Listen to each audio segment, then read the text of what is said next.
On a mist-shrouded morning, a dragon prow glided from fjord into history and then vanished. No wreck, no bones, no echo of oars. Just a legend of a ship so feared that kings quaked at its name. What happened to the Ormond Serpentine? Why has no trace ever surfaced? Pale grey mist swirls across still water. From it, the carved figurehead of a longship emerges, jaws wide, eyes of iron. Rowers are silhouettes. Shields glint briefly as they slide along the hullage, marked with runes and scars of battle. A raven lifts from an empty slipway, its wings slicing the air in slow, rhythmic beats. No voices, no bells, only water and breath. Salt spray whispers against wood. Benches creak as though still bearing weight. In the far distance, a single drumbeat, low, steady, then silence. The sting of cold seawater on lips, wet wool clinging to skin. The smell of pine tar, smoke, and ocean rot. Tonight, we chase that vanished keel through sagas, sagas, and secret maps, seeking a ship the world forgot. Pre-dawn silence blankets the forgotten slipway. Weak light smears across wet stone as sea spray mists the air. Abandoned capstan wheels jut from the sand like rusted bones. Frayed ropes sway with the wind, mute reminders of once mighty longships drawn ashore. Barnacled grooves in the rock whisper of keels that dragged seawater and blood alike. The tide rolls in with steady rhythm, slapping stone in solemn repetition. A gull cries overhead and then vanishes into fog. There's no sound of tools, no chatter of crews, only silence. Here, where generations once launched, voyages and legends, only echoes remain. A harbour turned tomb. A question lingering in every shadowed crevice. What happened here? At the edge of the shore, Einar stands, still, thin, weathered, hollow-eyed. His hands, once calloused from rowing, now tremble around the hilt of an old seax. His gaze never leaves the dark horizon, as if expecting something to return. Beside him, Ingrid crouches by the surf, torchlight flickering across her freckled face. Her fingers sweep through ash and wet sand until they find it, a rune-etched tablet, cracked and sea-worn. She tilts it into the light, revealing a serpent carved in curling strokes. Ormond serpent, she murmurs, drake of the deep. The torch flares. Einar steps forward. She sailed west, he says, voice low, into the mist. I saw it, no wreck, no fire, nothing. I'll find her bones, or join them. Ingrid's fingertips trace the serpent's eye. Einar's voice, rough and resolute, breaks the stillness. By blood and wave, I swear I'll bring her story back. Beneath them, the water stirs. A deep splash echoes across the inlet. They freeze. Nothing breaks the surface, but something moved. Something large. Einar looks to Ingrid.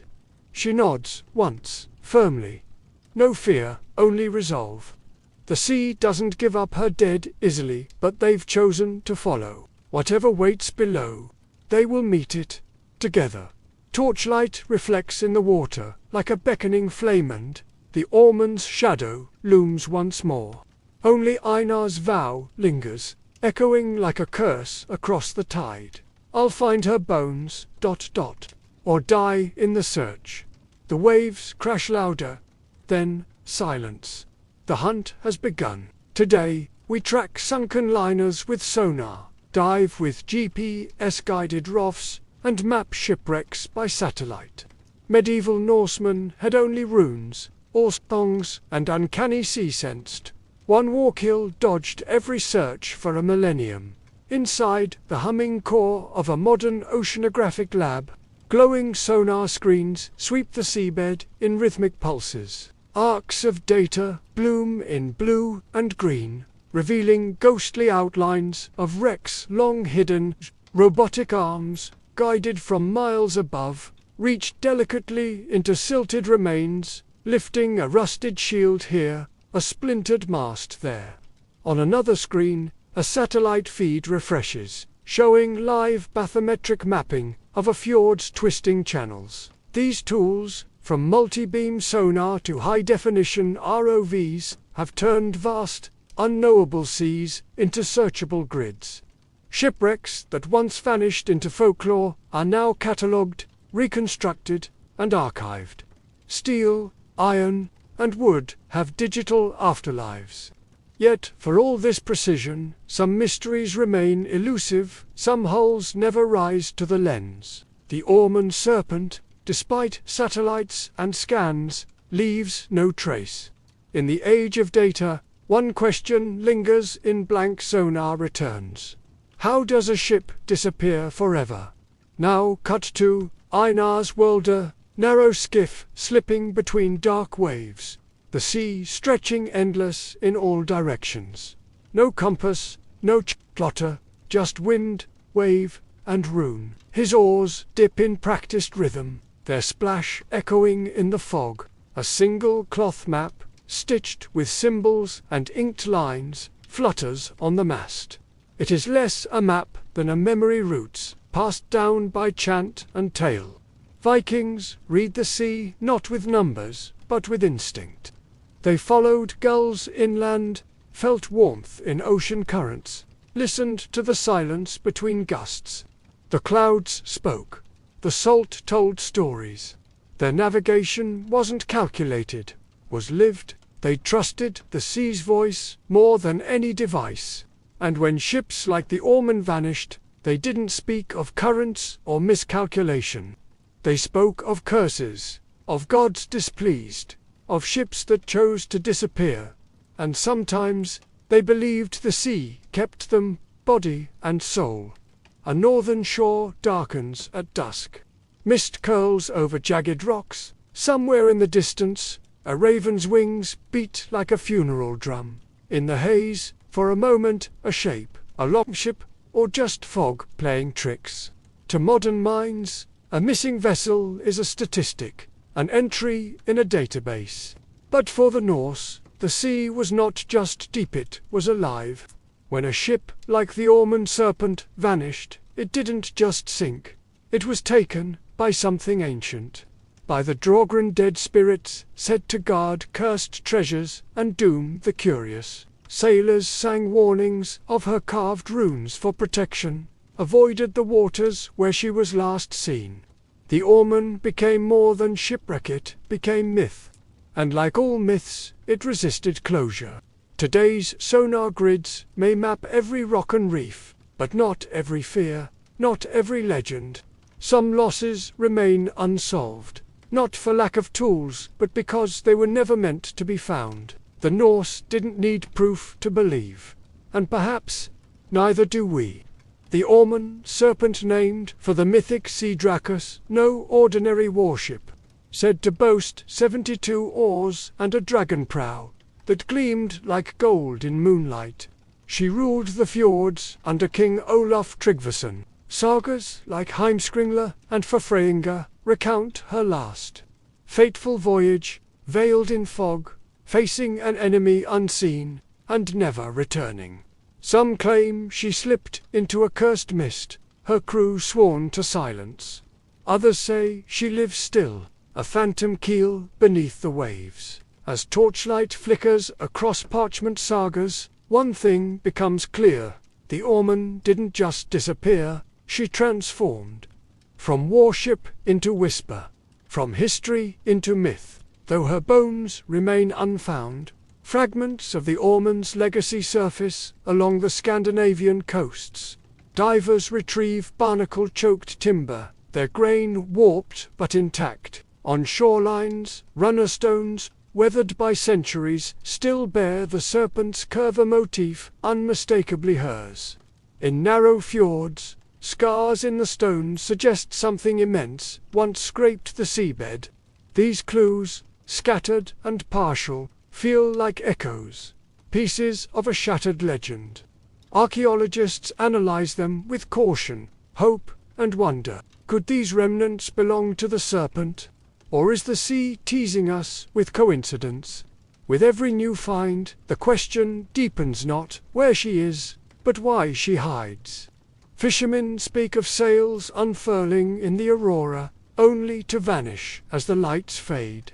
Hikers in the north report strange echoes oars in rhythm where no boat should be. Ravens, Odin's watchers, gather near the water, then scatter in sudden terror. These sightings recur, always near the places Ormond was last seen. Some say it's memory playing tricks. Others claim it's a warning. In coastal folklore, the ship is not dead, but dormant, veiled by a fog that's part mist, part malice. No one sails those waters at night. Not because they disbelieve the tales, but because some things prefer to be left unseen. Multi-beam sonar sweeps have mapped the fjord floors in high detail. NOAA teams and local divers have returned with nothing but silt and silence. Wrecks from other centuries lie plainly visible: merchant ships, whalers, even Viking traders, but not the Ormond. She defies categorization, slipping through search grids like a shadow. The absence is louder than discovery. Experts theorize sediment slides, hidden inlets, even intentional scuttling in a submerged vault. But no sonar, no submersible, no data feed has cracked the silence. Perhaps she isn't lost to time, only lost to those who look with tools instead of with reverence. The serpent, it seems, chooses who sees her. Around a flickering screen, historians and geomorphologists overlay saga lines on topographic data.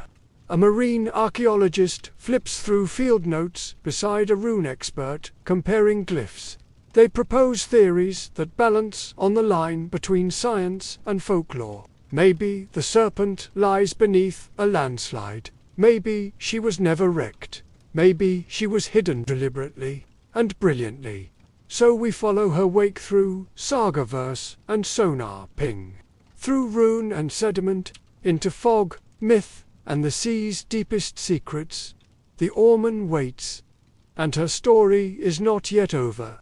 By firelight, a hand turns the worn pages of Heimskringla, the saga's ink faded, but its tale alive. It speaks of Ormond Serpent King, Olaf's prized war keel 72 oars strong, her dragon prow said to gleam red at dusk.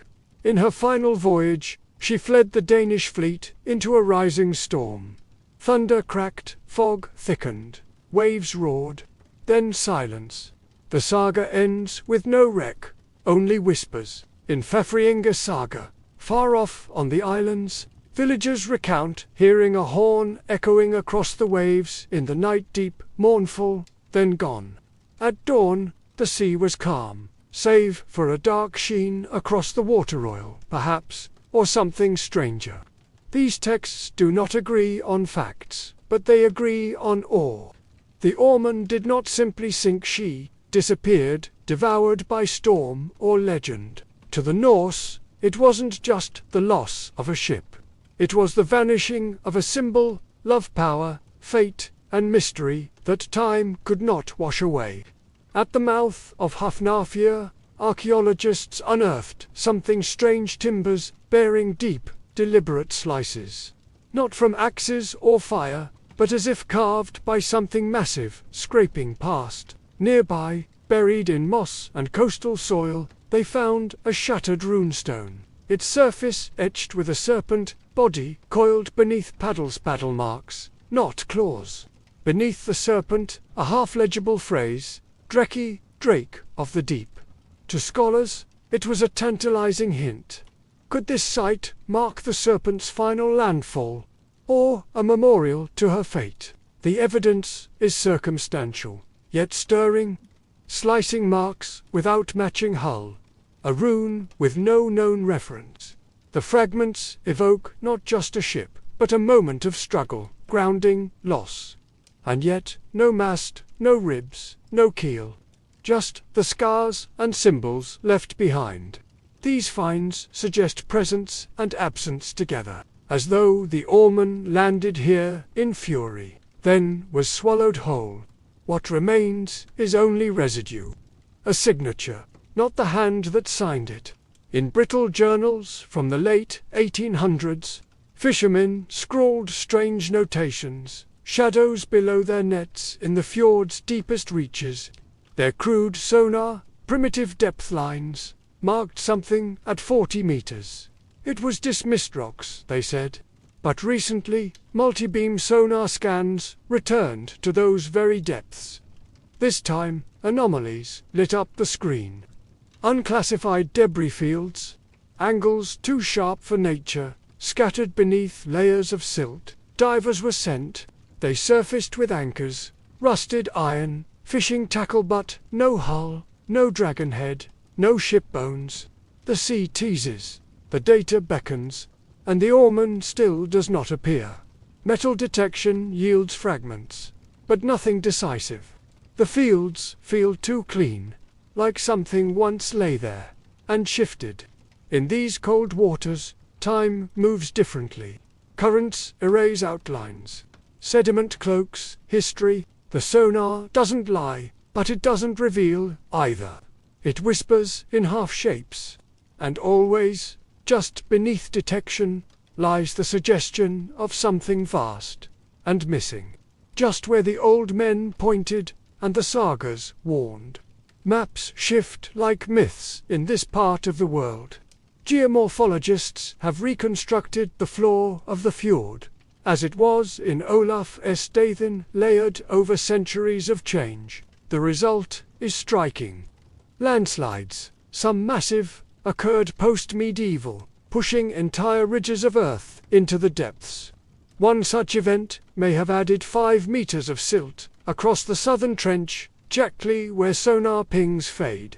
Sediment cores drilled into the seafloor reveal spikes in turbidity, sudden, violent disturbances, roughly dating to the same window the oarman vanished. Could a storm have driven her there, only for the land to finish the job?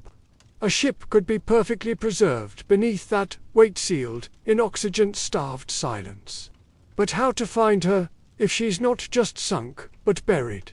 This is no static graveyard. The fjord is a moving tapestry. What's gone is not erased, it's just shifted. And to find it again, you must unwrite the land itself. Only then might the serpent rise not in story, but in sonar. In a lab lined with charts and sea sediment samples, Dr. Freya Lundquist leans over a 3D model. We've rescanned the grid 6 times. If she's there, she's under meters of shift. On another screen, saga scholar Professor Leif Gunnarsson layers Heimskringla verses over a bathymetric map. They all point to a storm, to a vanish. The sagas name the moment. The geology matches the moment. The two nod not in certainty, but in consensus. This is no longer a question of whether Ormond Serpent existed. It's a question of where time has hidden her. In the intersection of folk, memory, and sediment, of sonar pings and sung verses, a picture emerges. Not conclusive, not yet, but compelling. Piece by piece, rune by rivet, story by scan, they map a legend not just as metaphor, but as potential wreck. Beneath layers of doubt, they believe something rests. And together, they still search not for glory, but for closure.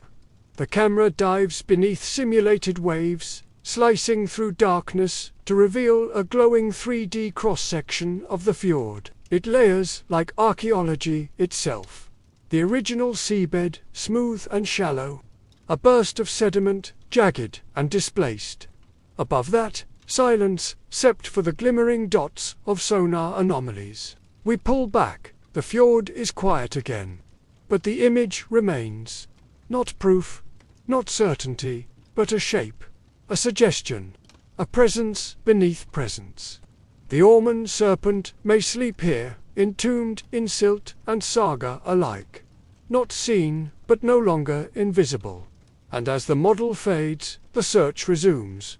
Deeper, stranger, closer than ever before. Morning breaks, cold and gold, over the fjord. On the deck of the research vessel, frost still rims the railing. Freya and Magnus huddle beneath a canopy, their breath curling as they pore over a glowing LiDAR scan. Between ridges of sediment, faint shapes suggest interruptions, depressions too regular to be nature's work. There, Freya murmurs, tapping a cluster of anomalies. Magnus cross-references with hand-drawn saga coordinates, his finger sliding along lines copied from 13th century vellum. The saga calls this the whale's throat, he says. Below deck, Ingrid checks her dive. Kit hoses taut, tanks full, helmet seals tight. Every motion is rehearsed, measured. On the upper helm, Captain John marks the GPS coordinates with a weathered hand. Adjusting for drift and ice pockets, he's known since childhood. There's no wind, only the creak of rope and the static hum of anticipation. They're chasing a ghost butt with sonar, verse, and a map stitched by myth. And this morning, the ghost feels close. The ROV lowers into the water with a worry whine, bubbles trailing its descent. Freya watches the feed as Ingrid manipulates the controls, guiding the drone with surgeon-like precision. On screen, visibility shrinks as the fjord darkens. At 22 meters, the first shape appears splintered timber, jutting from silt, barnacle-crusted and half-swallowed by sand. The crew leans in. Is it a rib of a hull? A remnant of a lost age? The sonar pings sharp, steady, but no matching silhouette emerges. The drone floats past algae-tufted debris and hollow driftwood. No dragon head, no iron fittings, just splinters. Yet, even these tell a story. Too small, Ingrid says, voice low through her headset. Still, Freya logs the coordinates, her eyes narrowing. They're closer than yesterday. The drone rises. Water sheens off its metallic limbs like sweat from a beast returning from battle. The fjord reveals nothing easily, but each fragment matters. The oarman remains hidden, but something old stirred beneath them. And the deeper they go, the more the water begins to whisper. Magnus kneels beside the core drill as it sinks into the seabed. Around him, silence holds only the gentle ripple of the fjord against hull. He turns the crank slowly, easing the sample up. Thick dark sediment oozes from the tube like ancient ink. Aboard the ship, lab lights flicker on. Under a magnifier, he separates wood flecks from silt fragments barely the size of a fingernail. Oak, he murmurs, northern. Too refined for driftwood. Radiocarbon dating confirms what they all hoped. 11th century, the century of Olaf. The century of the serpent. Freya runs her thumb over the planks, grain smoothed by water, aged by time, but unmistakably worked by human hands. A whisper of a hull, lost in millennia of mud. One fragment among thousands, but like a sagaman threading a tale from memory, they begin to stitch meaning from scraps. The oarman is near. Maybe not whole, maybe not risen. But she speaks in the slow language of decay and drift, and they are beginning to understand her. Magnus kneels beside the core drill as it sinks into the seabed. Around him, silence holds only the gentle ripple of the fjord against hull. He turns the crank slowly, easing the sample up. Thick, dark sediment oozes from the tube like ancient ink. Aboard the ship, lab lights flicker on. Under a magnifier, he separates wood flecks from silt fragments, barely the size of a fingernail. Oak, he murmurs, northern, too refined for driftwood. Radiocarbon dating confirms what they all hoped. 11th century, the century of Olaf. The century of the serpent. Freya runs her thumb over the planks, grain smoothed by water, aged by time, but unmistakably worked by human hands. A whisper of a hull, lost in millennia of mud. One fragment among thousands, but, like a sagaman threading a tale from memory, they begin to stitch meaning from scraps. The oarman is near. maybe not whole, maybe not risen.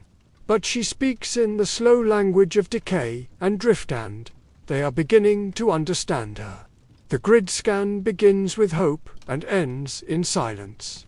Ingrid pilots the ROV deeper, through fissures jagged like old bone. The sonar flashes there, a metallic curve, clean and large, unlike anything they've seen. Gasps ripple across the deck. Freya leans in. John mutters a prayer.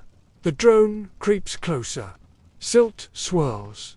The shape resolves. And there it is. A rusted, barnacle-encrusted World War II sea mine. Not our serpent, Ingrid exhales. For a moment, no one speaks. The disappointment is heavy, like cold iron in the chest. But John is the first to move. This fjord's got 1,000 stories, he says, not all of them Viking. Freya nods. The sea layers time like sediment. Yesterday's war, beneath last millennium's myth. Still, they reset the scan. Another grid, another sweep. Ingrid stares at the screen. Even false leads have form. The oarman remains hidden, not lost. They've searched bones of steel. Now they must return to the bones of Woodan. Listen to what the sea still swallows. In the twilight, the tent glows orange with torchlight and LED screens. Magnus kneels at a portable desk, laying transparent overlays across digital maps. His fingers trace Old Norse glyphs coordinates encoded in metaphor. This curve, he says, it's not just poetic, it's directional. Where sea teeth gnash, that's a reef line. John leans over, nodding. Could be the mouth of Skylda Cove. Freya circles the spot on the GPS inserted.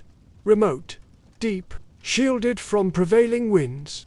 The sagas called it the cove where dragons sleep. Maybe it was metaphor, maybe it was exact. The satellite overlay confirms the inlet exists. Forgotten, narrow, potentially undisturbed. If she turned from the storm, Magnus says, this is where she would have hidden. The team agrees. Tomorrow's mission shifts west. Myth has become map. Lore has become lead. Freya looks out toward the horizon, where night cloaks the fjord in ancient blue. Somewhere out there, a dragon sleeps beneath stone and silt, and the stories may finally lead them to her lair. Night falls like a veil. The zodiac bobs gently as John steers them toward the newly identified cove. Ingrid tightens the seals on her dive suit, checks her oxygen. Her helmet light glows a cold white beam against black water. Freya stands at the console, watching the descent readings tick upward. The boat engine dies. Silence, only waves, and the low hum of anticipation. Ingrid rolls backward into the dark. The splash is swallowed immediately.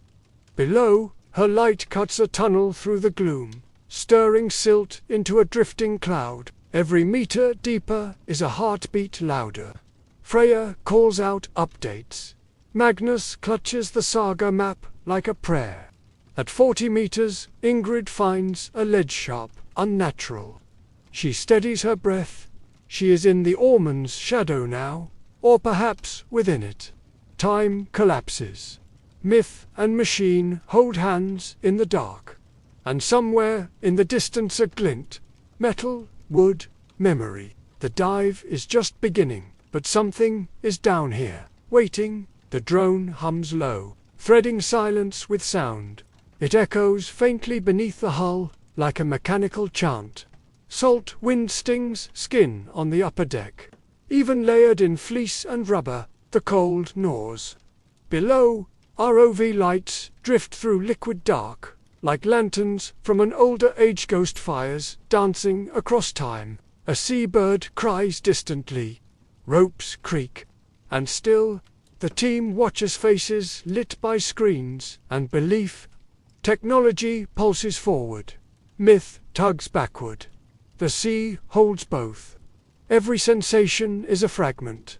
salt, steam, sonar, story. This isn't just a search. It's an invocation. They're not just hunting a ship. They're listening for her breath. Ingrid floats, suspended in shadow. Her beam arcs slowly across the seafloor, revealing nothing. Then, a shape, half buried, not quite wood, not quite stone. Her fingers twitch. Her breath hitches. Something ancient stirs just ahead. She swims closer. The beam steadies. Her voice crackles through the radio. I see something. Above, Freya leans in, lips parted. On screen, the object resolves, curved, ridged, a piece of hull, a carved post, or an illusion. The water swirls again, silt blurs the view, and then darkness. Ingrid steadies her light, reaches forward. One hand, one heartbeat, one ship, perhaps, no longer silent. The oarman calls, and they are ready. At the edge of the land where rock meets wave, circles of weathered runestones stand like silent sentinels. Each one bears a carved glyph-sleek ships, curling dragon heads, prayers etched in Iron Age memory.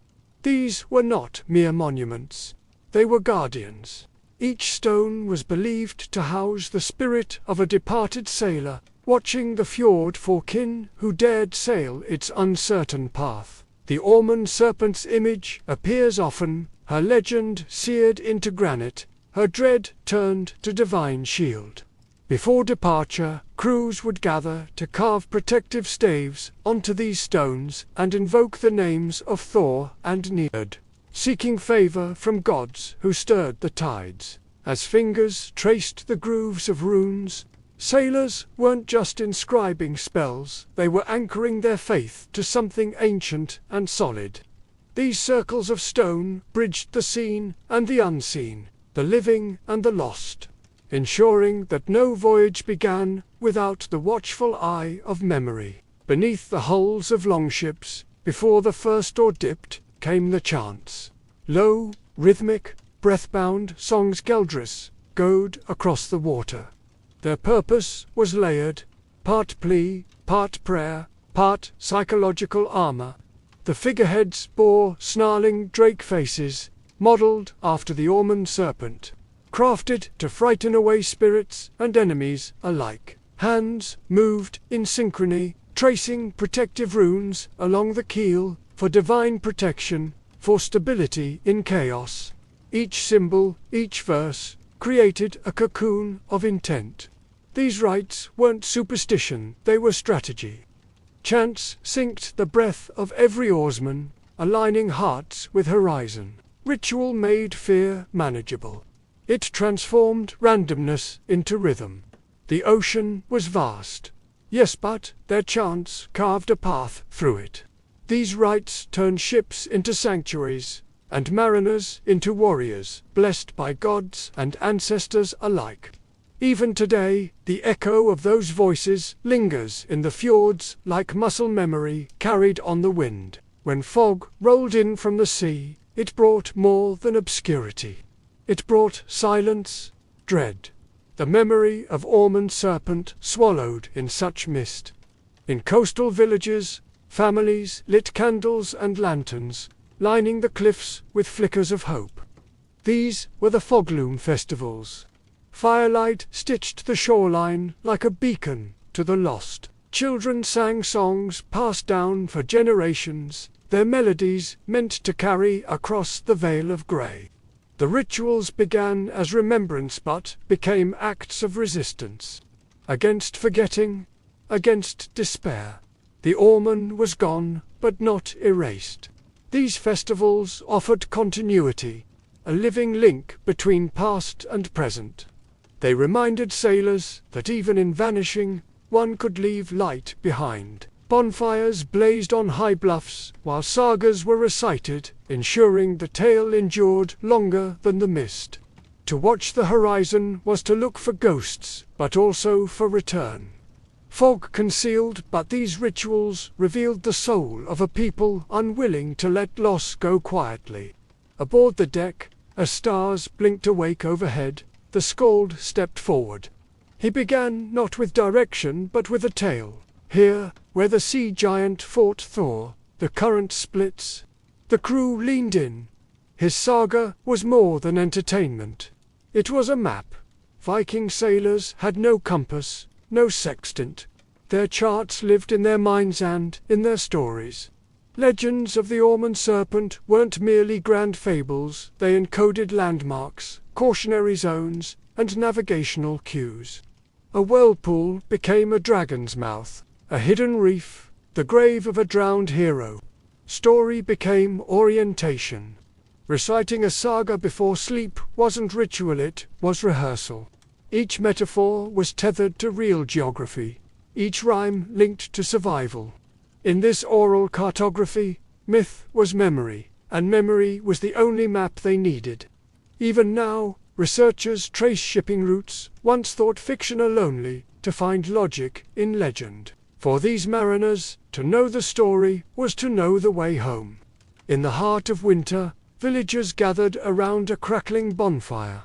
The flames licked upward as voices quieted. It was the day of the vanished ship. No one knew exactly when it began, but every year they remembered the Orman Serpent, not with mourning, but with meals, with stories, with solemn joy. Each family lit a candle for those lost at sea. The flicker represented names not written on stones, voices not buried in graves. These rituals softened grief without erasing it. The communal nature of the feast transformed fear into bonding.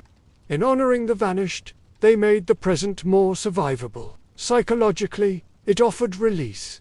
Acknowledgement the sea had taken but the people had endured. By embedding the trauma into tradition, Viking societies gained resilience. The Orman became more than a ship, it became a shared myth that united rather than divided. And in the telling, every child grew up understanding. The sea takes, yes, but community remains. Dr. Sigrid Thompson stands before a museum display of carved prow replicas. Her hands gesture as she speaks. The Orman Serpent legend is a masterpiece of cultural psychology, she explains. It served as both a warning and a source of strength. To her, the myth is less about the literal ship than about what it gave people a framework for coping. The sea was unknowable. Myth made it legible. Through ritualized storytelling and symbolic actions, communities could regain a sense of agency. Dr. Famson notes how the serpent's tail blended terror with awe, fear with reverence. It's a coping mechanism encoded in culture. She says, the legend didn't just teach, it healed. Even centuries later, coastal societies remember not only the ship's glory, but the emptiness she left behind, and in that space, they filled the void with song, stone, and sacred fire. In Viking psychology, fear didn't weaken faith. It shaped it. The waves shimmer under a starlit sky, lapping gently against rune-carved shores. Fires flicker beside weathered stones, casting dancing shadows on the faces of descendants who still chant the old verses. Through ritual, Viking sailors did not erase the loss of the Orman Serpent, they transformed it. Loss became legend. Legend became tradition. And tradition became an anchor not of iron or rope, but of identity. In every chant, every carved stave, every flickering light, the community reclaims something from the sea, not the ship, not the dead, but the power to remember. The Orman's story endures, not just in tales or tombs, but in the cultural DNA of those who still stand at water's edge and whisper her name. The sea may keep her secrets, but the people kept her soul. And that, above all, is how myth makes memory eternal. Inside a dim lab, glowing screens display shifting coastlines, 3D maps reshaping the fjord with every tick of the algorithm. What was once water is now land, and vice versa. These aren't speculative drawings. They're AI-fueled reconstructions, deep learning systems trained on centuries of sedimentation, glacial rebound, and tectonic drift. With each simulation, the 11th century landscape reappears, cove by vanished cove. For the searchers of Ormond Serpent, this is time travel through code. These synthetic fjords guide the team to places long silted over potential graves, hidden beneath modern misdirection. No longer do divers chase ghost readings from outdated maps. They chase predictive models of where the sea once cut deeper, where shelter once lay, and where the Orman might have slipped from view. With these tools, the past is no longer lost, it's remodeled, remapped, and ready to be explored. On a sterile bench, tweezers lift a barnacle crust from a blackened timber. The lab's hum fades behind the precision work of sequencing DNA, not human, but microbial. These leech-like biofilms have clung to sunken wood for generations. Their genomes mutate at a measurable rate, forming a microbial time stomp. Scientists call them DNA clocks. When researchers extract samples from barnacles on a suspected wreck fragment, they compare these mutations to known baselines. If the genetic drift matches 11th century conditions, the wood could belong to Ormond Serpent. Unlike radiocarbon dating, which struggles with waterlogged decays, this microbial method thrives in the moist, oxygen-starved depths. Each sequence is a layered time capsule, narrowing the wreck's window of possibility. And unlike myth, DNA does not embellish. It whispers of age, of exposure, of stillness beneath the waves. For the search team, barnacles are no longer crusted nuisances. They are witnesses, their silent genomes echoing the age of Viking sails. Beneath the black fjord, sleek drones glide silently, reading the Earth's magnetic whispers. Fitted with magnetometers, these autonomous vehicles scan for distortions, minute fluctuations caused by ferrous metals buried in mud and memory. The Ormond Serpent, though largely wooden, bore rivets, nails, and anchors forged of iron. These trace metals leave behind a magnetic echo. The drones chart every blip and tremor, each line on their display a clue, a heartbeat. They snake through underwater ravines and collapsed caverns, covering kilometers in hours, far beyond the reach of human divers. Above, the data streams live to the ship's bridge, a constellation of anomalies forming like ghost stars beneath the sea. Every detected pulse brings new hope. The Orman may be hidden under meters of silt, but iron cannot stay silent forever. These drones listen where the human eye cannot see, charting a submerged trail that could lead to the final resting place of a dragon. Above the water, sonar pings echo like distant thunder. But below, a different wave travels low-frequency acoustic pulses aimed into the earth itself. Sub-bottom profilers pierce through layers of sediment, bouncing back echoes that sketch what lies beneath. On screen, each layer resolves into shape, a natural slope, a boulder, a void, and then perhaps contour like a keel, curved and buried. These devices act like ground-penetrating radar for the ocean floor, creating seismic silhouettes of what time has entombed. For the Ormond search team, it's a game of echoes interpreting curves, angles, and densities that might spell ship instead of stone. Paired with AI-modeled coastlines and magnetometer scans, the profiler turns the invisible into the imaginable. Beneath 5 meters of seabed, under centuries of shifting geology, something man-made may rest, something long, sleek, and forgotten. This is sonar as divination not of weather, but of memory. In a glass-walled lab, filled with sonar prints and Viking artifacts, Professor Marcus Reed leans toward a glowing table. His fingers trace overlapping map saga routes, drone scans, bathymetric layers. We're not just looking for wreckage, he says. We're reconciling myth with machine. For Reed, the Ormond Serpent search is a crucible of disciplines: AI geography, microbial genomics, acoustic profiling, all tethered to oral tradition and skaldic verse. He explains how saga coordinates, when mapped to AI shoreline models, often align with unexplored zones. How barnacle DNA dates timber too delicate for radiocarbon. How magnetometers find rivets a sonar beam would miss. It's no longer about one method, it's about integration, he insists. When ancient lore meets modern tech, each becomes more accurate. In his view, the Viking worldview intertwining nature, spirit, and narrative isn't so distant from today's data fusion approach. Both seek coherence, both seek signal in the noise, and both believe, in their own ways, that nothing is truly lost, only waiting to be rediscovered. The fjord appears once more, its waters calm, hiding ancient secrets beneath a mirror surface. But now, overlays bloom across the screen. Predicted wreck zones light up in glowing red, each marked by an AI confidence score, each narrowed by a swarm of inputs: microbial DNA, sub-bottom profiles, magnetic resonance, shoreline time-lapse. ROVs launch from the ship like sentinels, diving to follow the digital map's pulse. Every sonar ping is sharper, every search zone smaller, every breath above tinged with expectation. The data doesn't promise certainty, but it offers clarity.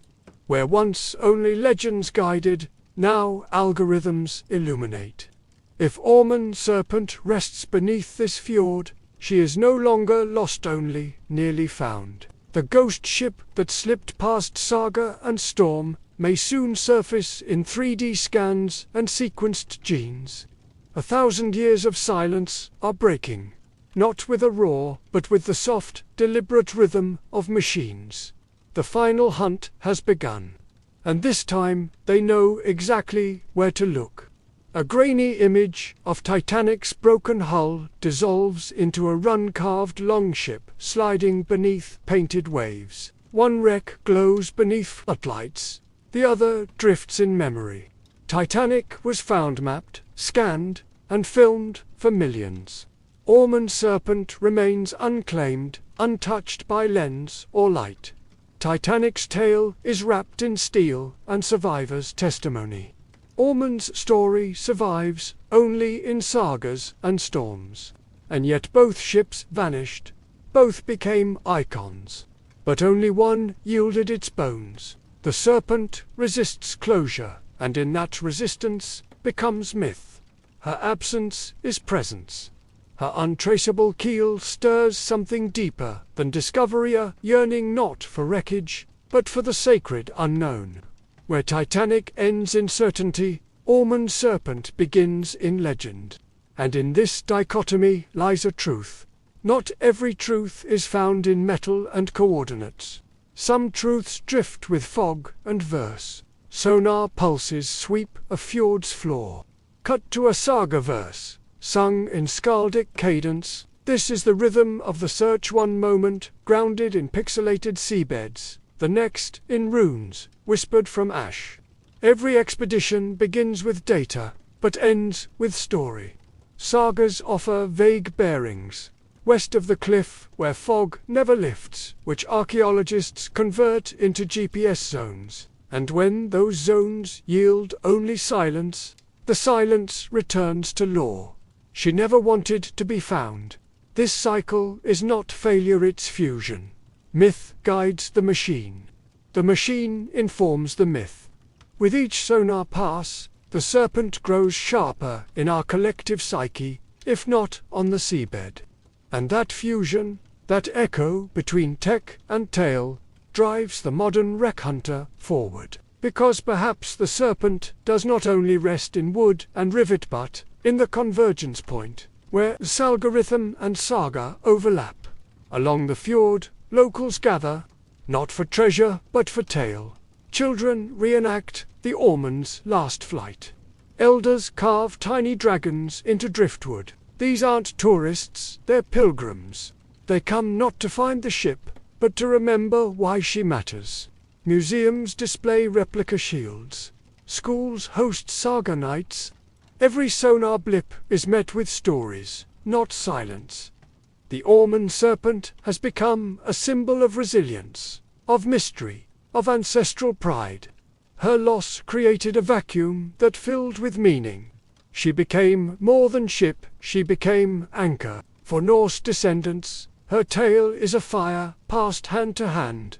For wreck hunters, she's the horizon they chase. And for the curious everywhere, she is that most sacred of modern things, a question that refuses to close. Through exhibitions, storytelling circles, and coastal rituals, her presence endures, not as fact, but as flame. A teenager, disenager, in clicks through sonar tiles, a retired engineer in Oslo flags a magnetic anomaly. These aren't researchers, they're citizens. But together they form a swarm, a growing constellation of volunteers feeding data into AI models trained on fjord sediment, saga zones, and wreck signatures.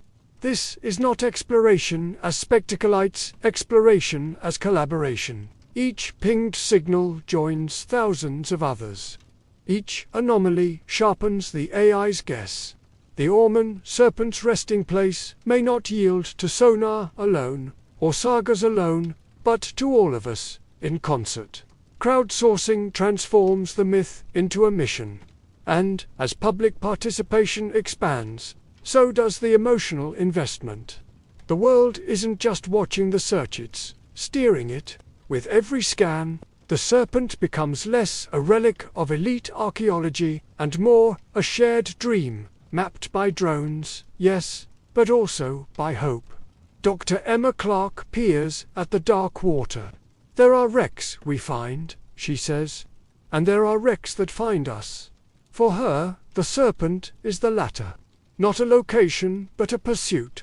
A test of patience, humility, and belief. The longer she remains hidden, the more powerful she becomes. She notes. Dr. Navin Patel, sociologist, sees the same pattern in culture. Unsolved mysteries tether generations, he explains.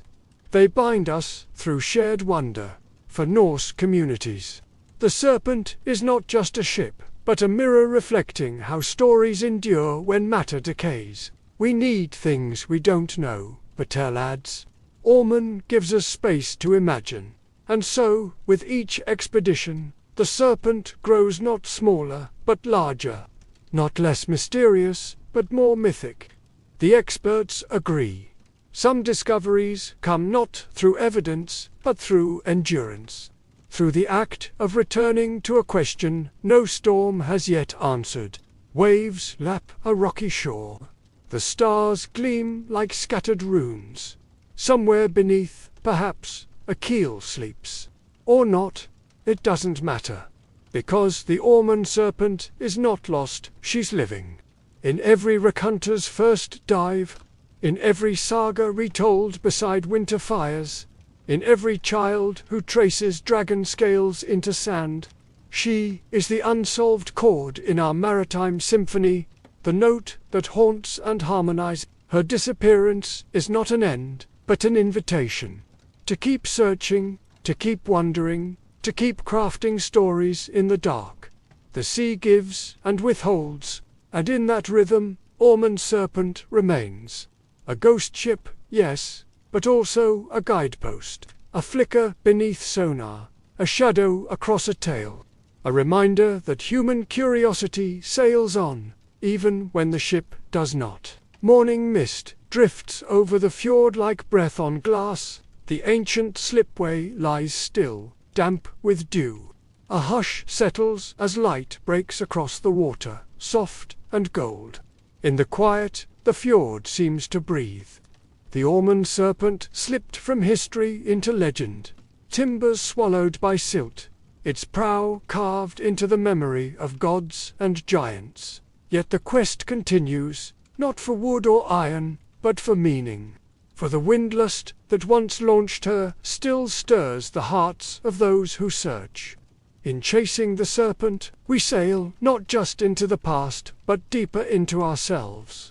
Dr. Freya Lundquist lowers the sonar transducer into dark water. Her fingers linger on the cable, her eyes steady with the quiet faith of those who dig where others forget. Captain Einar stands at the bow, eyes on the horizon, already hearing the voices of the drowned. One day, he thinks, he'll guide the divers to her bones. One day, some ships vanish to remind us. The sea keeps its secrets, but human will still braves the deep. As long as waves roll, legends endure. And so does hope. So next time you stand at a shoreline, gaze past the surf. And listen for Ormond's ghost calling, always calling, to the horizon of the unknown. A raven lands on a weathered post carved with ancient runes. It perches, silent, watching the fjord, a black sentinel over still waters. A reminder. The serpent is gone but never forgotten.